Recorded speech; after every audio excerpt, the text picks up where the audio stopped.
Hello friends, मी doctor Sarika. तर आजचा आपला टॉपिक आहे अर्टिकेरिया। तर अर्टिकेरिया म्हणजे अंगावरती पित्त उसळणे। पित्त हे अंगावरती कोणत्याही पार्ट्सवरती उसळू शकतं। स्वेलिंग सुद्धा येऊ शकते किंवा खाज बऱ्यापैकी येऊ शकते। तर हे कशामुळे होऊ शकतं, तर ह्याची वेगवेगळे कारणे आहेत। फर्स्ट म्हटलं तर ॲलर्जिक रिॲक्शन।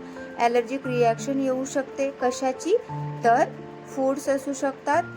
मेडिकेशन म्हटलं तर वेगवेगळे औषध असतात। काही पेशंटला काही सर्टन औषधांची ॲलर्जी असते। कॉमन ॲलर्जन्समध्ये आपण पाहिलं तर पोलन ग्रेन्स म्हणजे धुळीचे कण, काही धूळ किंवा फुलांचा वास घेतला तरी काही पेशंटला एकदमच ॲलर्जी होते किंवा अंगावरती खाज यायला सुरुवात होते। परत म्हटलं तर इन्फेक्शन, तर इन्फेक्शनमध्ये बॅक्टेरियल इन्फेक्शन असू शकतं, व्हायरल इन्फेक्शन असू शकतं किंवा फंगल इन्फेक्शन असू शकतं। थर्ड रिझन म्हटलं तर फिजिकल स्टिम्युलायमध्ये हाय प्रेशर, कोल्ड, खूप प्रमाणामधला कोल्ड किंवा जास्त हीट असू शकते किंवा एक्सरसाइज, सन एक्सपोजर, तर जास्त प्रमाणामधील किंवा खूप ऊन पडतं आणि ते सुद्धा पेशंटला ॲलर्जी होऊ शकते त्या उन्हाची किंवा त्या रेजची। डिसीजेसमध्ये म्हटलं तर ॲटोइम्युनी डिसीजेस असतात, मग त्यामध्ये ल्युपस आहे, थायरॉइड आहे। तर यामुळे सुद्धा ॲलर्जी होऊ शकते किंवा अर्टिकेरिया उसळू शकतं, पित्त उसळू शकतं पेशंटला।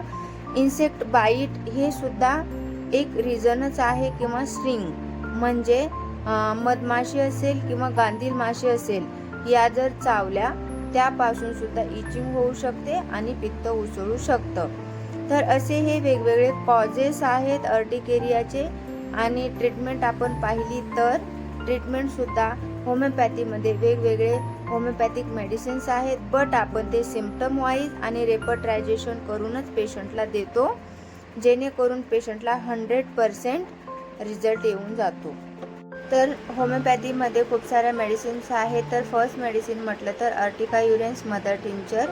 तर हे मदर टिंचर आपण कधी यूज करू शकतो, तर पेशंटला जेव्हा खाज असते, व्हायलंट टाईपची खाज असते आणि त्याबरोबरच बॉडीवरती किंवा हातावरती किंवा स्किनवरती काहीतरी वळवळ करण्याचं फील येतं, तेव्हा आपण अर्टिका युरेन्स मदर टिंचर पेशंटला देऊ शकतो।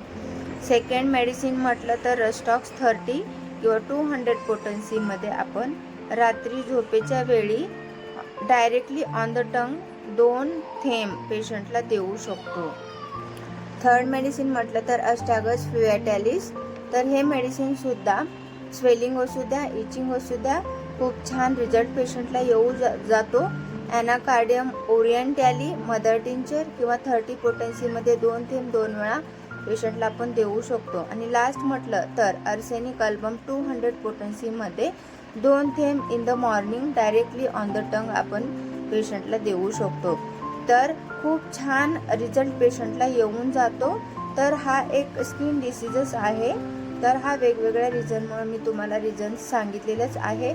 तर तुम्ही एकदा होमिओपॅथिक ट्रीटमेंट घेऊन पाहू शकता, छान 100% रिझल्ट तुम्हाला येऊन जातो। तर असेच तुम्हाला नॉलेजेबल व्हिडिओ वेगवेगळ्या आजारांवरील होमिओपॅथिक मेडिसिन त्यावरील व्हिडिओज तुम्हाला पाहायचे असतील तर नक्कीच माझ्या चॅनलला सबस्क्राईब करा, जेणेकरून माझे सगळे नोटिफिकेशन तुम्हाला मिळून जातील।